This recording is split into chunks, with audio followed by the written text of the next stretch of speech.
Boa noite. Boa noite a todos. Boa noite, pessoal que vai nos acompanhar aí agora na live, ao vivo.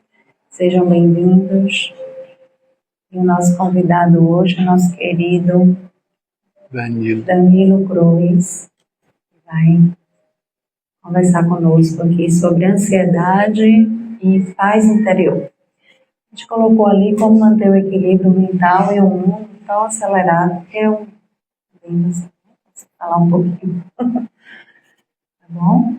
Então vamos fazer nossa oração para darmos início à nossa palestra. Vou pedir a espiritualidade amorosa, permissão para darmos início a esse trabalho, envolvendo a todos nós em boas energias, ao nosso querido Danilo também, que ele seja envolvido na sua palestra, que ele conduza para que assim possamos ouvir, entender, fazer a nossa reflexão, levar para casa essa mensagem, eu tenho certeza que ele vai trazer muitas coisas boas para a gente. Que a luz divina de Jesus nos abençoe e nos dê a paz.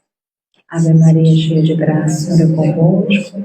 Bendita sois vós entre as mulheres, bendito é o fruto do vosso ventre, Jesus. Santa Maria, Mãe de Jesus, rogai por nós, pecadores, agora e na hora de nossa passagem, que assim seja e assim será. Sejam bem-vindos, meus queridos, vocês que estão aí já adentrando a nossa live, ok? Vamos lá, passar aqui para Daniel.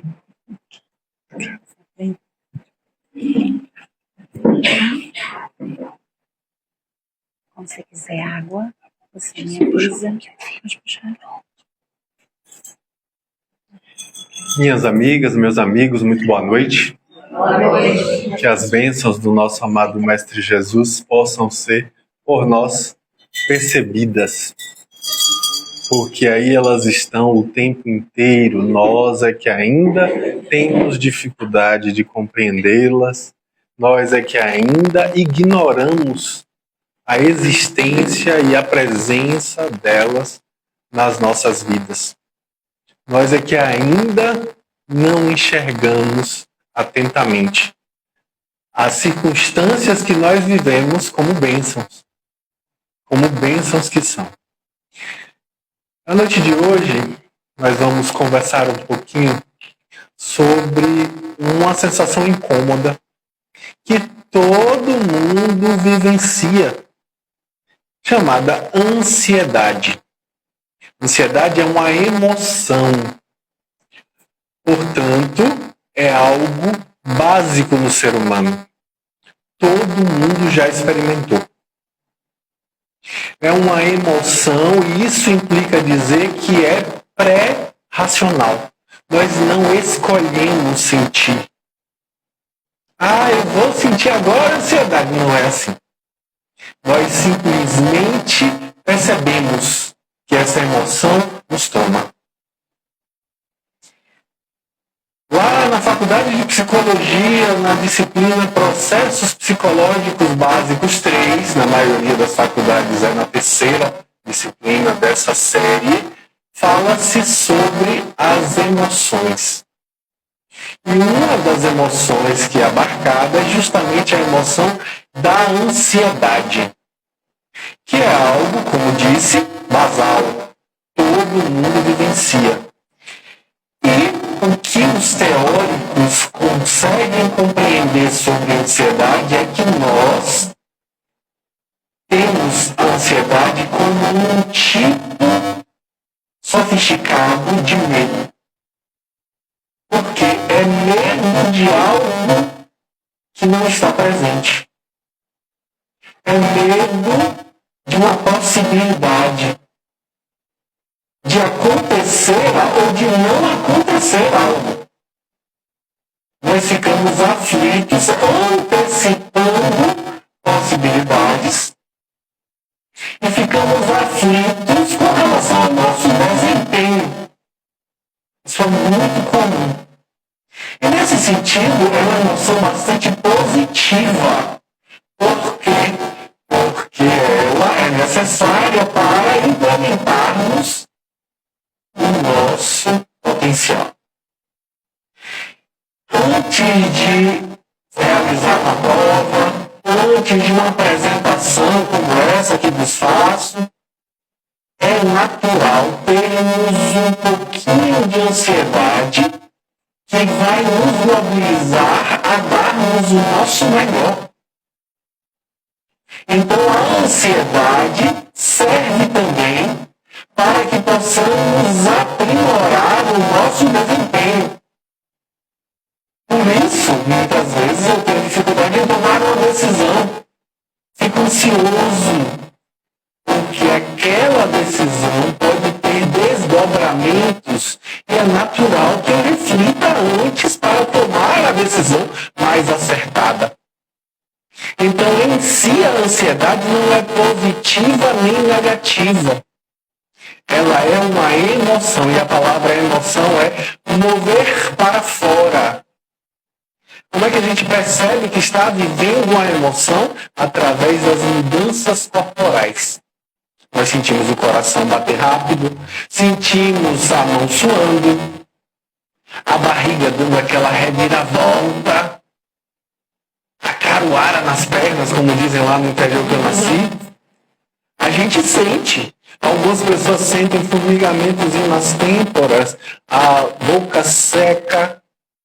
A gente tem várias alterações orgânicas e porque as tem, percebe que está vivendo emoções. O problema é quando essa emoção nos paralisa. Porque naturalmente o ser humano, diante de uma situação de risco, mesmo que apenas potencial, ele tem uma mobilização orgânica para luta ou fuga. Só que a ansiedade pode gerar uma terceira reação, que é a paralisação. Que em psicologia a gente chama de freezing, congelamento. A pessoa trava. E isso sim pode ser bastante problemático. Na medida em que você se mantém em uma atitude de hipervigilância, tentando se defender quando não tem ninguém atacando. Muitas vezes, em tantas dificuldades que nós vivemos nos desafios existenciais, as nossas vidas nos solicitam e algumas pessoas parecem aprisionadas na sensação de tensão que é característica da ansiedade crônica. Quando eu falo de tensão, eu me lembro de um mito grego, na verdade, romano. Dizem que ele é grego e foi adaptado à lógica romana pelo filósofo latino Cícero. Cícero conta sobre um rapaz chamado Damocles. Damocles, a palavra Damocles tem uma tradução interessante, né? A questão da etimologia, a origem da palavra. Damocles é o escolhido do povo. Significa isso. Ele sente inveja do rei Dionísio Dionísio II de Siracusa, uma cidade lá da região, ali do mar Mediterrâneo. Ele sentia muita inveja e dizia: Majestade, o senhor é que é feliz, porque tem tudo que poderia, tudo que gostaria. Tem à sua disposição recursos os mais variados, prazeres das mais diversas nuances. Então você é feliz, eu te invejo. Ao que o rei resolveu colocá-lo em xeque, na medida em que disse para ele: você terá um dia no trono. Você vai poder fazer o que você quiser durante um dia.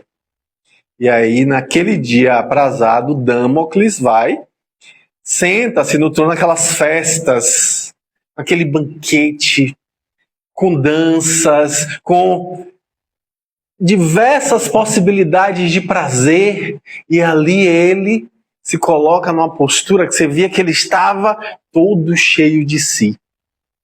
E aí, no momento em que ele se deliciava com uma taça de vinho, comendo morangos silvestres, e ali se alimentando, e ali rindo com as músicas e tudo mais, gostando bastante daquele momento, ele percebe escondida entre as cortinas uma espada pendurada em cima da cabeça dele, no trono. Ele olha aquilo e toma um susto quando percebe que a espada era amarrada por um fio de crina de cavalo. O rei olha para ele com a cara assustada, ele estava completamente assustado. O rei olha para ele, sorri e diz: vê, a tarefa não é tão simples quanto parece. A qualquer momento, aquela espada pode cair. E agora, como você consegue usufruir desses tantos recursos e prazeres dos quais me falou anteriormente? Damocles, assustado com aquilo, não conseguia mais estar presente ali, vendo as danças, ouvindo as canções, se deliciando com os vinhos capitosos e comendo aquelas comidas, aquele banquete esplêndido. Não conseguia mais olhar para as belas garotas de silhuetas encantadoras, não conseguia mais olhar para nada, porque a espada ficava ali. E ele, naquela tensão, pediu arrego. Implorou ao rei para retirá-lo daquela circunstância. Não aguentou. Perceba que é um símbolo, é uma metáfora utilizada por Cícero para dizer que o poder e os recursos trazem consigo responsabilidades dos quais muitas vezes nós não temos consciência. Mas eu chamo a atenção desse mito para que a gente possa refletir sobre a tensão que é ficar com a sensação de que tem uma espada sobre a sua cabeça. De que qualquer decisão ou passo que você dê ali pode redundar em uma circunstância gravíssima para você. Então essa sensação, essa tensão é bastante citada por Joana de Ângeles na sua série psicológica, quando analisa a questão da ansiedade. E eu trago aqui falas dela em diversas obras, em especial quando ela se debruça sobre o assunto no texto do livro Conflitos Existenciais, que é um livro que eu gosto bastante e sempre recomendo. Joana de Ângeles, pela psicografia de Divaldo Franco, nos traz a obra Conflitos Existenciais, onde ela dedica um capítulo inteiro à questão da ansiedade. Na primeira parte desse capítulo, ela vai falar sobre a origem, ela se debruça sobre a teoria do apego de John Bowlby para mostrar que muito frequentemente aquelas personalidades mais ansiosas tiveram razões para isso, não só na infância dessa encarnação, mas no passado evolutivo, porque a infância, na verdade, só atualiza as vivências espirituais do passado. O trauma da infância, na verdade, é uma atualização nesta encarnação do roteiro que veio sendo construído pelo próprio espírito e que ali já inicia a sua colheita. Não é o trauma da infância que justifica aquele comportamento. Aquele trauma da infância é apenas um momento de atualizar nesta encarnação a perspectiva que o espírito já traz como tendência. E aí ela analisa isso e se debruça desenvolvendo o tema na segunda parte. E lá na terceira parte ela vai trazer possibilidades terapêuticas. Uma outra obra que eu acho esplêndida para que a gente se debruce sobre o tema da ansiedade é um texto do Espírito Emmanuel, pela psicografia de Francisco Cândido Xavier. O texto se chama Aflição Vazia. Eu adoro esse título. Aflição vazia. O livro se chama Encontro Marcado, capítulo 42, quando ele analisa o problema da ansiedade, falando exatamente dessa tensão mental da qual falávamos, trazendo justamente que ante as dificuldades do cotidiano, é preciso que a gente aprenda a exercer a paciência, que é a ciência da paz. É a ciência da paz. E aí ele vai dizer que não apenas em auxílio aos outros, mas igualmente a favor de nós mesmos. Aí ele diz que a ansiedade nada mais é do que um dos piores corrosivos da alma, com reflexos no organismo físico. E ali ele vai dizer que a ansiedade é uma tensão à face de possíveis acontecimentos lamentáveis e que vai facilitar a eclosão desses acontecimentos lamentáveis. Ou seja, a ansiedade acaba trazendo à baila aquilo do que a gente teme. Eu tenho medo de que eu seja rejeitado. A gente, com esse medo, acaba construindo a rejeição. É aquela história, né, do cachorro que sente o cheiro da adrenalina de quem tem medo de cachorro. Ele vai latir para quem? É aquela história da pessoa que anda na rua com medo de ser assaltado. E ela anda na rua como? Tem até dramatização. A pessoa bota a bolsa embaixo do braço, olha para um lado, olha para... O ladrão ele vai fazer uma leitura fria ali, bater o olho. Opa! Aquela ali está mostrando que está totalmente disponível, completamente vulnerável. E vai escolher exatamente essa pessoa, confirmando o seu medo estampado no seu comportamento não verbal, na sua comunicação não verbal. Ela está falando ali, eu estou com medo e devo ter alguma coisa de valor aqui para estar com esse medo. O ladrão vai se interessar e ela vai confirmar que realmente o mundo é um lugar perigoso, não que não seja, mas quando a gente se aferra a isso, aí é que a gente vai confirmar as teorias que a gente constrói. E aí Emmanuel vai dizer que a gente acaba se entregando a um desgaste reservado a uma aflição vazia. É uma aflição vazia. Em um tempo em que somos convidados constantemente ao imediatismo, aliás, eu nunca vi uma geração mais imediatista do que essa que chega na possibilidade reencarnatória. E eu tenho um em casa, de 4 aninhos, e eu vejo que é esperado, que ele tenha assim, um comportamento imediatista, mas parece que veio duplicado em relação à minha filha anterior, que já tem 13 anos. Então, eu fico pensando, será que é a geração, será que é a personalidade, ou tem alguma coisa? E aí, conversando com outros pais e também com as pessoas que eu atendo, eu vejo claramente que tem algo diferente. Até porque nós próprios hoje não temos tanta facilidade em esperar as coisas. Vivemos em um mundo que a gente recebe um áudio de uma pessoa querida e a gente coloca no 2x, porque não tem tempo para perder. Aí tem que assistir uma aula, aí coloca no 2x, porque tem que assistir rápido, para acabar logo. A gente não tem tempo para estar presente. A gente está aqui, mas não está aqui, está com a cabeça em outro lugar. A gente está aqui, mas está pensando, quando chegar em casa, eu vou ver se eu consigo assistir no streaming tal o capítulo da novela que eu perdi, porque eu estava ouvindo aquele rapaz ali falando ali na frente. Fulana devia estar aqui ouvindo o que esse rapaz está falando. Você está aqui, mas não está aqui. A cabeça está em outro lugar. Está aqui, mas está pensando, onde será que ele comprou essa boina?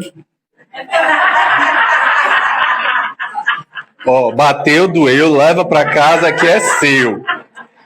É seu. Deu essa risada alta e gostosa, é porque assinou embaixo.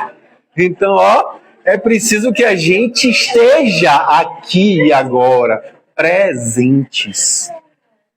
Que a gente quebra a mente em vários pedacinhos e espalha. Aí tá aqui ouvindo, mas tá doido para pegar o celular para olhar a notificação que recebeu, se alguém mandou. Será que ele mandou mensagem para mim hoje? E aí fica naquela agonia. calma, respira, volta para o aqui e agora. Cada coisa no seu tempo.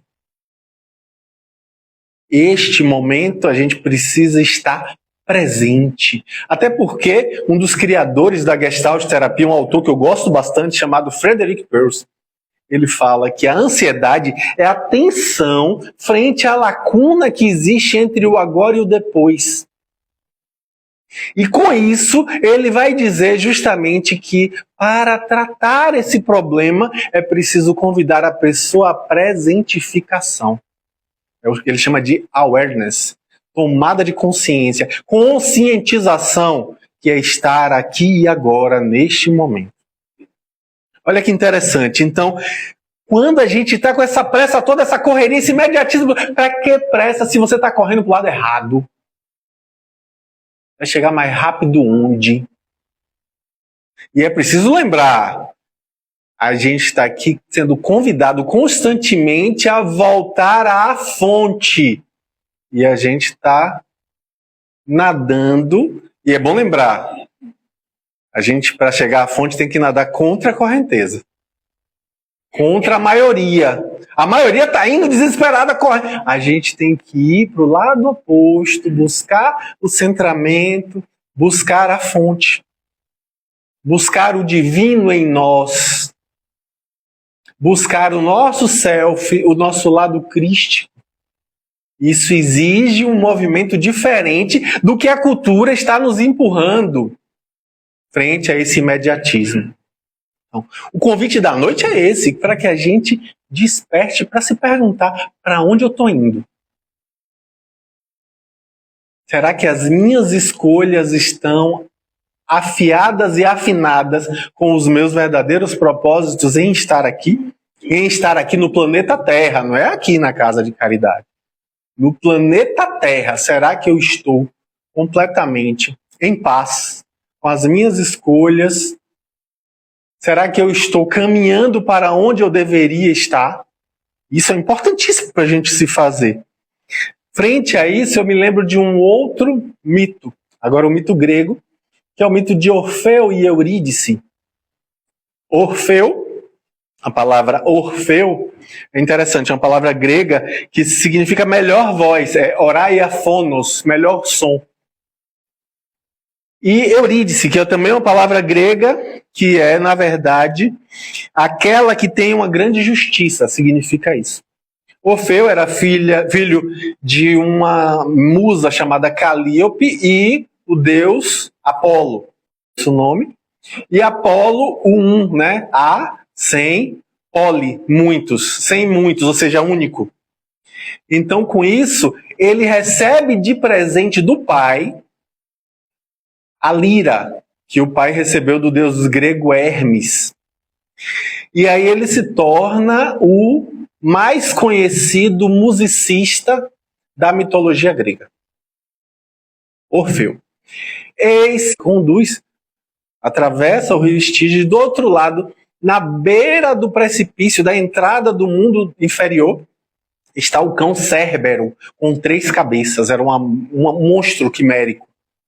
E aí ele toca, o cão dorme, e ele vai descendo, descendo, descendo, chega no centro do mundo avernal e toca para Hades e Perséfone, os deuses do mundo interior, do mundo inferior. Quando ele toca, Hades fica enlevado e Perséfone fica embevecida com aquilo.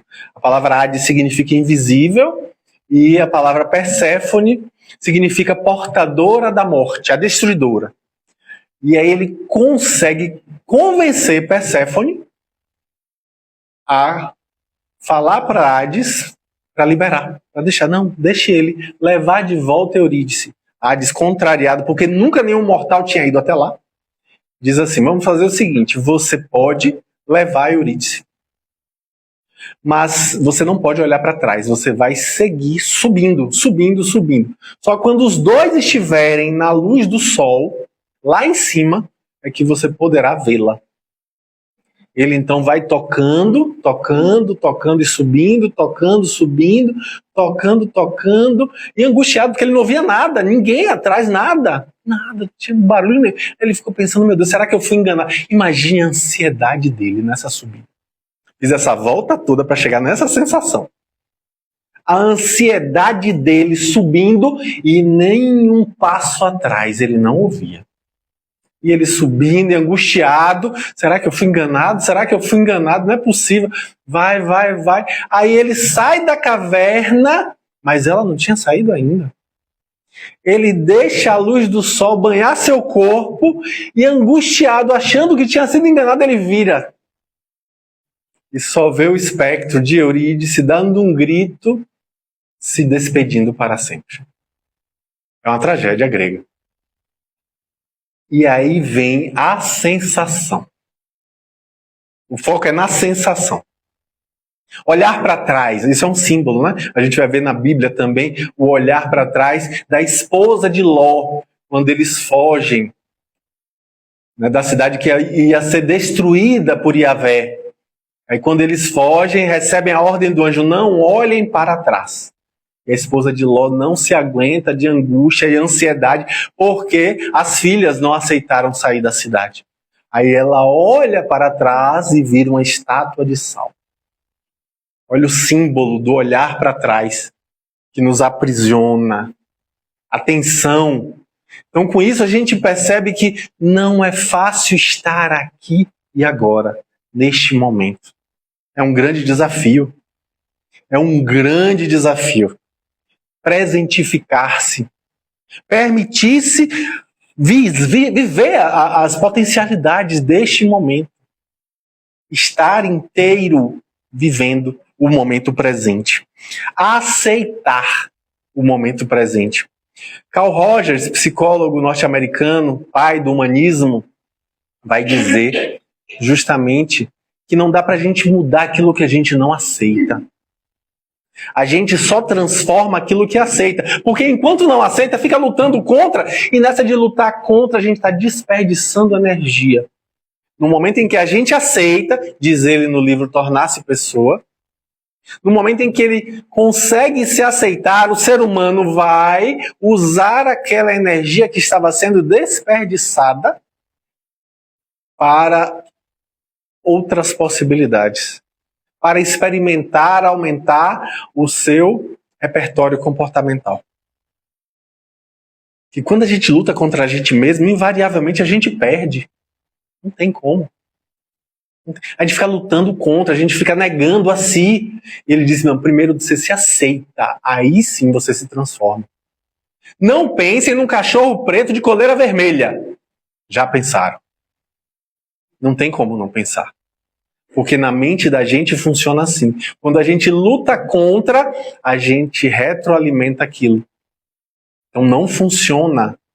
É preciso que você aceite e aí usufrua de outras possibilidades. Busque outras potencialidades para transformar em realidade. E aí nessa aceitação, a gente vai ter a possibilidade de aterrar. Dentro da psicologia, em especial nas abordagens corporais, a gente tem um conceito de aterramento, o grounding, que na verdade eu acho que é um termo equivocado falar aterramento, é enxãozamento. Não existe essa palavra não, mas eu acho que é mais apropriada. Estar aqui inteiro. A gente fica o tempo todo indo para um lugar, indo para outro, mentalmente desconectado. Dar ground é voltar para este momento, aqui e agora. Sentir a postura. Perceba, preste atenção na sua postura nesse momento. A sua postura, como ela está. No momento que a gente presta atenção, algumas pessoas se consertam, né? Por quê? Olha o símbolo que isso quer dizer, gente. Olha o símbolo. Quando a gente toma consciência, a gente melhora. A gente se esforça por melhorar. A gente sai do automatismo. E aí se posiciona de uma outra forma. Isso é um símbolo interessante. A tomada de consciência nos chama a atenção para a possibilidade de outras formas de se comportar. E com essas outras formas de comportamento, a gente consegue experimentar novos modos de existir. Porque sair do problema da ansiedade, quando a gente fala da ansiedade aí como transtorno, ou como sintoma de algum transtorno, como algo muito sério que está realmente atrapalhando a vida da pessoa. Não estou falando da ansiedade boa, estou falando da ansiedade negativa. A gente precisa alterar de tal maneira a visão que a gente tem da vida, a visão de mundo, porque como diz Jesus, os olhos são a candeia do corpo. De tal modo que se seus olhos forem bons, todo o seu corpo será luz. Mas se não forem, se forem sombra, quão grandes serão a sua sombra. Olha que fala interessante, a forma como você enxerga muda tudo. Muda tudo, faz toda a diferença. Então, um outro olhar sobre o existir ajuda a gente a ter uma outra forma de existir. Um outro modo de viver. Outro modus vivendi. Modus operandi, ou seja, uma outra forma de fazer as coisas. Então perceba como é importante que a gente se predisponha a exercitar olhares para enxergar as circunstâncias da vida com outras visões.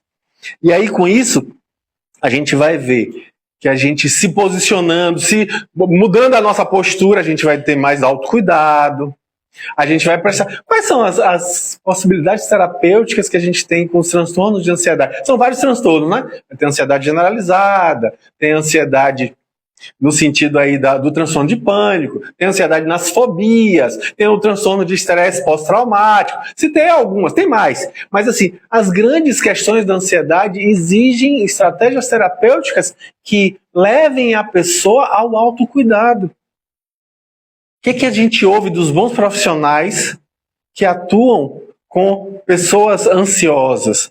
Que é preciso fazer uma atividade física, que é preciso que a pessoa tenha uma boa alimentação, uma boa higiene do sono.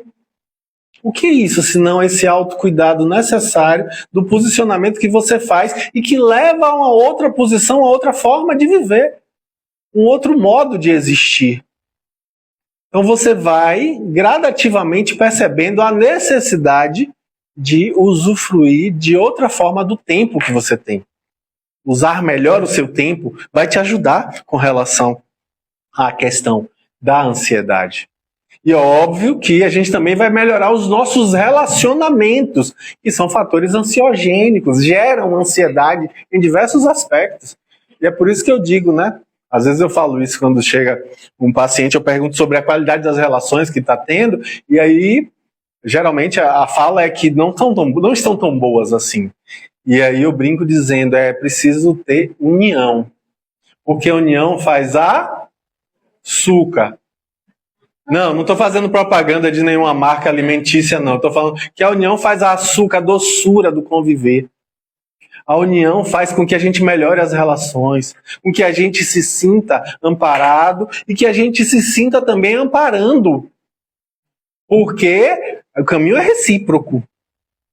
É recíproco, não é só de um lado.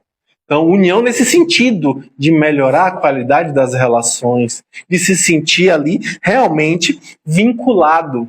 Eu estou preparando uma palestra que eu vou fazer na segunda-feira, no Centro Espírita ali no Dique do Tororó, sobre... Isso, Leopoldo Machado. Eu vou falar sobre um livro chamado A Coragem de Ser Imperfeito, dentro do olhar espírita, de Brené Brown. E aí, nesse olhar espírita, eu estou falando sobre isso, a gente vai focar muito no conceito de vínculo. A qualidade dos vínculos que nós criamos nas nossas vidas.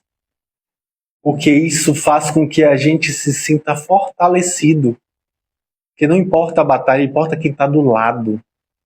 Como dizia Ernest Hemingway. É preciso perceber quem é que está do lado, isso faz toda a diferença. Então, sentir-se amparado, sentir-se amparando, faz toda a diferença. Vai ajudar em muito a qualidade das nossas vidas diante das questões que nós temos. Mas o problema é que a gente fica com medo da mudança. A gente tem medo de transformar a nossa vida, das mudanças, porque isso simbolicamente representa uma espécie de morte. Concordam? Uma espécie de morte. Por quê? Aí eu vou para outro mito grego. Hoje eu estou grego. Um mito grego maravilhoso chamado o mito de Sísifo. A palavra Sísifo significa esperto em grego. E Sísifo era conhecido como espertalhão mesmo, como o cara que aprontava muito. Na minha infância dizia-se, hoje em dia obviamente que isso é um preconceito sem tamanho, mas dizia-se que era o capoeirista, como se capoeirista fosse espertalhão, né? Hoje em dia isso não faz nem sentido, né? Mas antigamente via-se dessa forma. Era justamente o cara que passava rasteira em todo mundo. Sísifo disse para a esposa dele, quando eu morrer, eu não vou morrer. Ela, como assim? Não faça o ritual fúnebre. Eles tinham um ritual complexo de colocar as moedas de ouro para pagar o barqueiro Caronte nos olhos, aí levava para a pira funerária para queimar o corpo, para poder a pessoa fazer a passagem. Tinha todo. Ele disse: não faça, me deixe deitadinho na cama que eu vou voltar. E assim aconteceu. Ele morreu e aí ela não fez, porque ele tinha dito que ia voltar, ela confiou, porque realmente ele era espertalhão. Aí o que é que acontece? Vem Thanatos, o deus da morte, para buscar Sísifo. Aí diz: você não está pronto para ir? Aí para ir para onde? Para o mundo dos mortos. Como assim? Aí você morreu, você não está sabendo, não é? E aí explicando para ele, contando, e aí ele fingindo que não sabia. Não sabia. Será que minha esposa não sabe? Meus parentes não estão sabendo? Meus familiares não estão sabendo? Então faça o seguinte, me deixe lá em casa. Eu vou avisar para minha esposa, depois eu volto. Aí ele, não pode fazer um negócio desse. Por favor, deixa, eu vou ficar aqui nesse limbo. Não morre nem vive? Como é isso? Como é que vai ser? Aí Thanatos coçou a cabeça e diz: tá bom, vai lá. Eu vou te dar uns minutinhos, você vai lá, fala para sua esposa e volta. Ele, tá bom. Aí ele volta, a esposa toma um susto, que ele levanta, e aí eles armam uma armadilha, e quando o Thanatos vai atrás para saber, cadê ele que não voltou? Eles aprisionam Thanatos. Olha aí, interessante, né? A mitologia grega, como é que mortais aprisionam um deus. Mas aconteceu. Eles aprisionaram, colocaram num cárcere escondido, sem ninguém saber onde era. Nem a esposa sabia, porque Thanatos não deixou. Ou porque Sísifo não deixou ela saber. Aí ninguém morre. E na mitologia grega, o sistema é fechado. Se ninguém morre, ninguém vive. Ninguém nasce. Não tem renovação. Então, com isso, Deméter começou a ficar chateada, porque é a deusa dos partos. Ares ficou chateado, ninguém morria nas guerras. O Ares é o deus da guerra, ninguém morre. E aí, como não tem como ganhar guerra nenhuma, não tem como acabar guerra nenhuma, como é isso? Como é que vai acontecer aqui? E aí Zeus, preocupado, vai procurar saber, cadê Thanatos? Por que ninguém está morrendo? E aí vai procura aqui, procura lá, não acha. Aí vai no livro dos mortos procurar o último nome era de Sísifo. Aí Zeus, já conhecendo a fama de Sísifo, vai lá, bate na porta, aí Sísifo vem, aí ele diz: eu sou Zeus, estou aqui para saber do meu filho Thanatos. Zeus, vossa divindade, e aquela coisa toda, aquela presepada toda, sabendo que era aquilo, era esperado. Aí, conversa vai, conversa vem, ele, que Thanatos, não tô sabendo de nada, não tá sabendo o quê? Tá sabendo sim, não tô sabendo não. E nessa de vai, não vem, não vai, ele diz: tá bom, eu sei onde ele tá. Mas eu só falo se você me der imortalidade, que eu não quero morrer. Mas como assim você não quer morrer? Que papo é esse? Não quero morrer. Tá bom aqui, deixa como tá pra ver como é que fica. Não, mas não pode. Não, mas peraí, por que não pode? Não pode. Mas para seus filhos você dá imortalidade. Não, eles cumpriram trabalhos, tarefas, funções. Aí eles mereceram, você vai ter que merecer. Então bota uma função para mim. Tá bom, vou botar uma função. Aí apontou para o Monte Cáucaso, uma montanha gigantesca, e disse: lá em cima tem uma fonte. Tudo que você tem que fazer é subir com essa pedra. Apontou para uma pedra, bem grandona.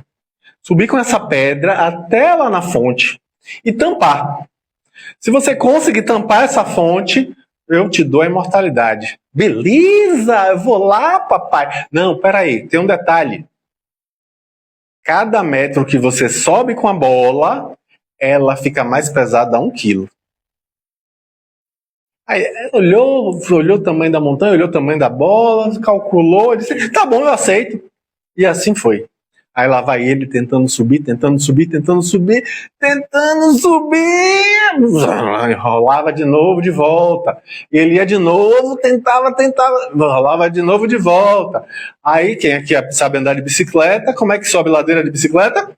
Zigue-zague. Ele, opa, vou de zigue-zague. Vou de um lado, vou do outro, de um lado do outro, de um lado do outro. Ah, a fonte tá ali, eu tô vendo. Caía de novo. Aí de novo, aí ele, vou em espiral, vou subir a montanha em espiral, subindo ao redor pelas beiradas. A fonte caiu. E segundo o mito, até hoje Sísifo tá lá no Monte Cáucaso tentando subir. O interessante é o símbolo disso. Se Sísifo não morre, ele também não vive. Ele está no quase, no limbo.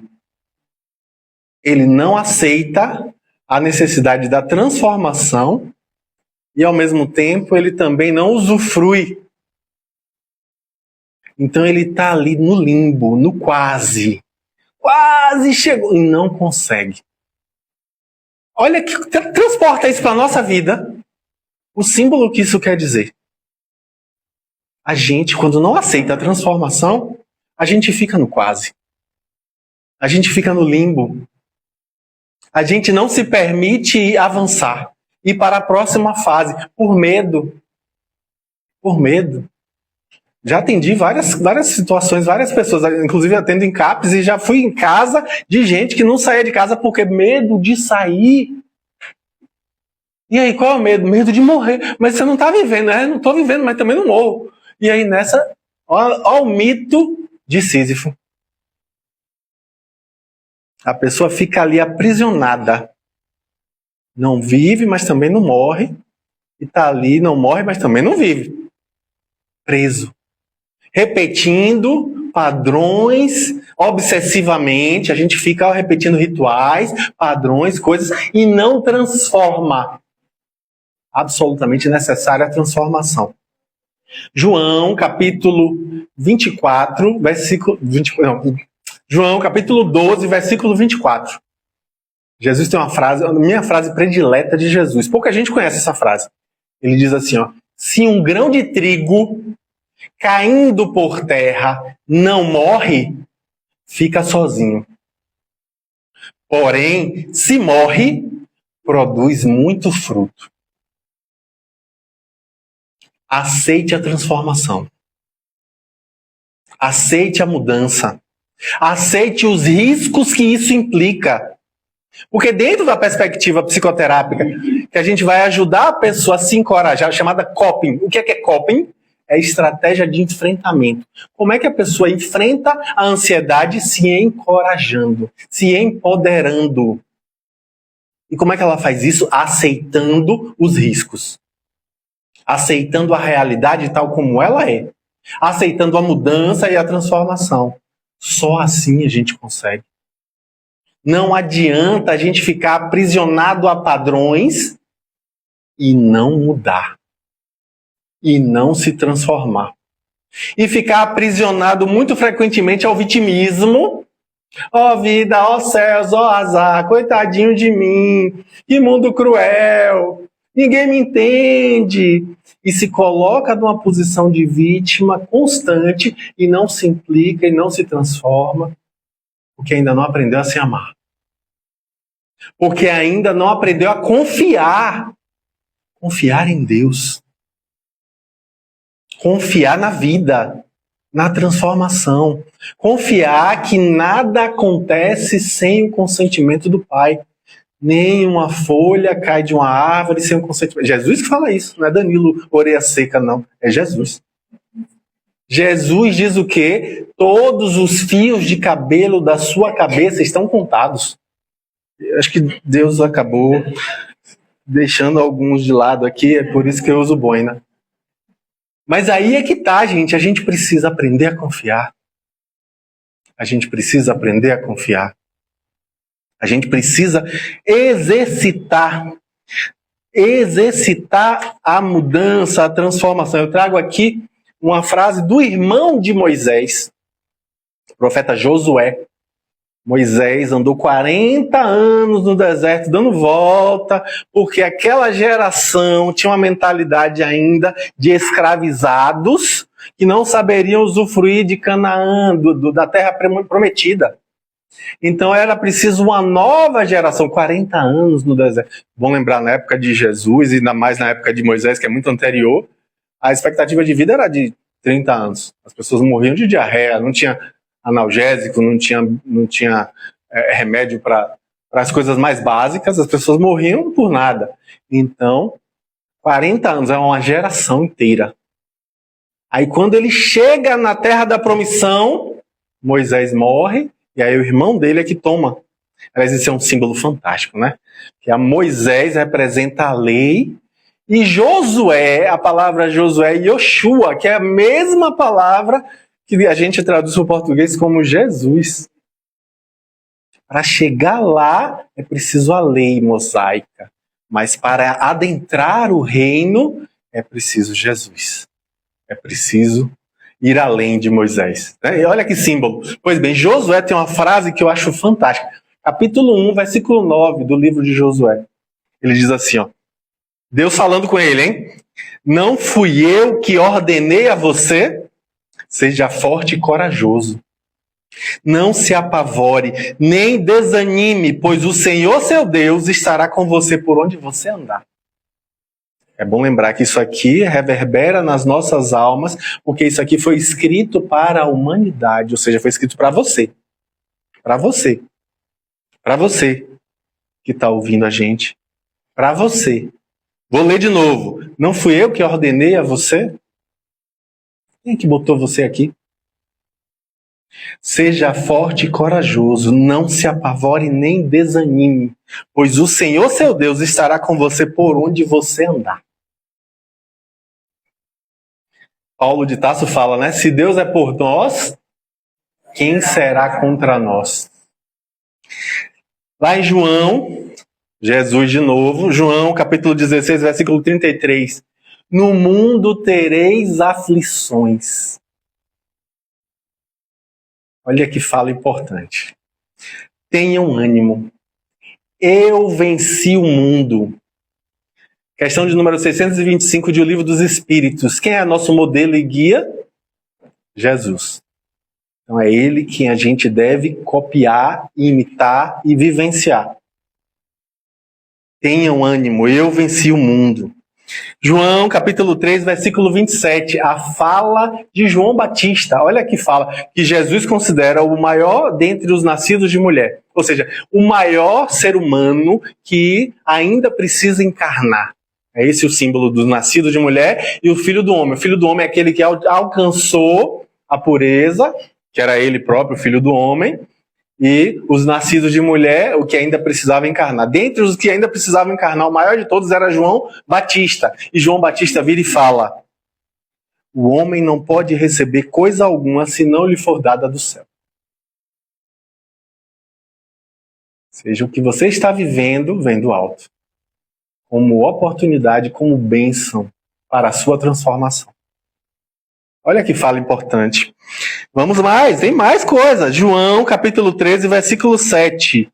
Eu adoro essa, porque me toca profundamente.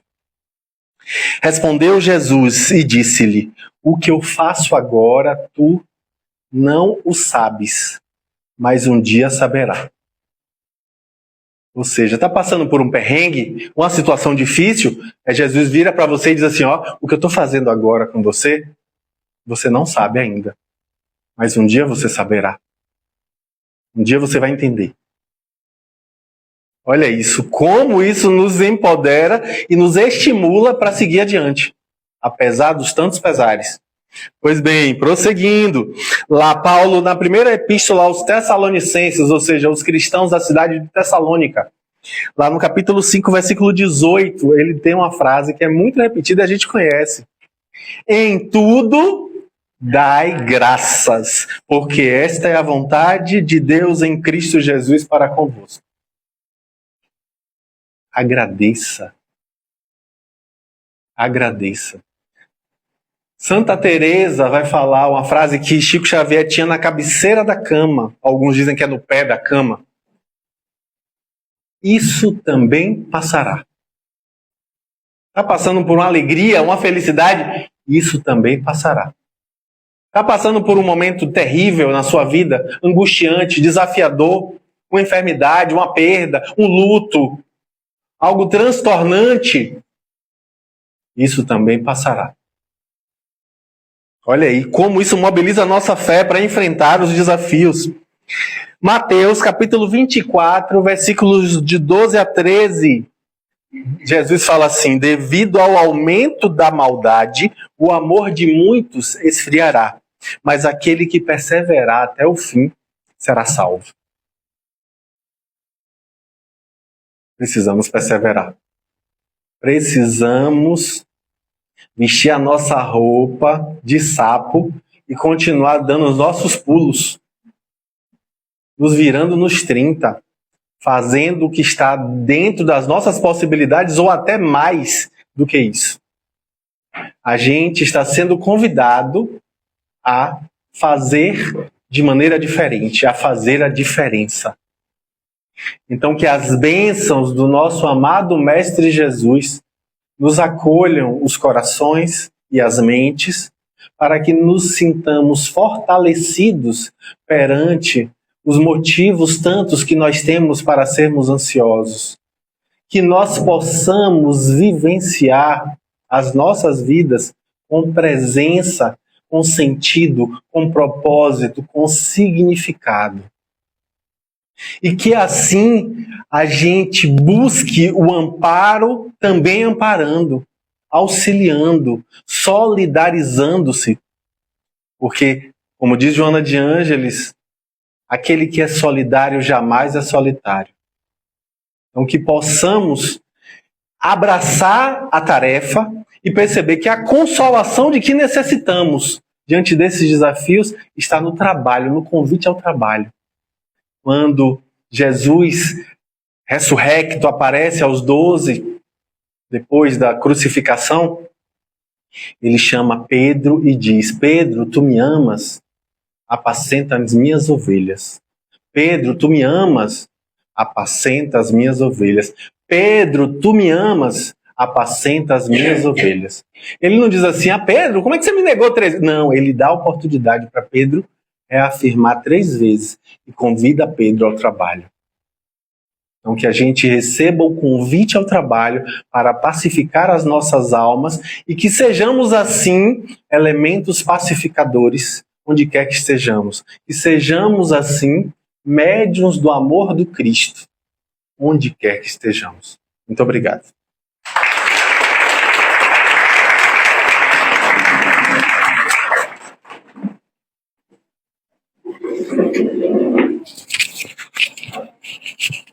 Alguém tem uma pergunta?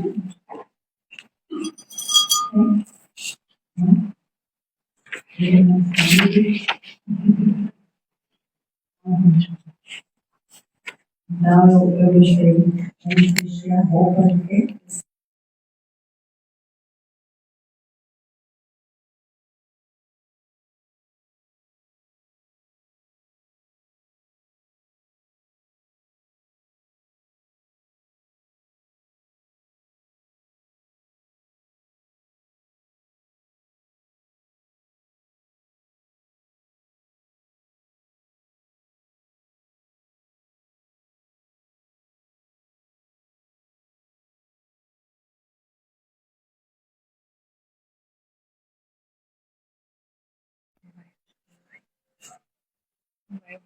Você tirou?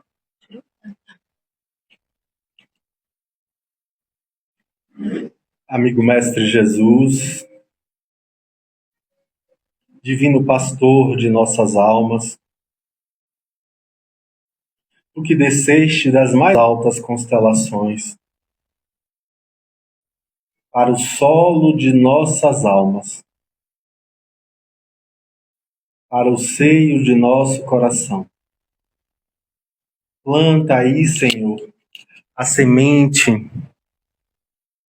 do teu evangelho, a fim de que ela possa frutificar, ofertando aos viajores que cruzam nossos caminhos a sombra benfazeja e reconfortante, os frutos descedentadores para prosseguirem nessa jornada. Que o teu amor possa ser multiplicado por nossas mãos e assim alcance a todos aqueles que dele verdadeiramente necessitam. Obrigado, Senhor. Com os corações transbordando em gratidão, pedimos-lhe a autorização para encerrar a reunião da noite de hoje, com a certeza da presença dos teus prepostos a nos auxiliarem e nos inspirarem. Sê conosco agora e sempre, Mestre. Que assim seja. Obrigada, pessoal. Até a próxima.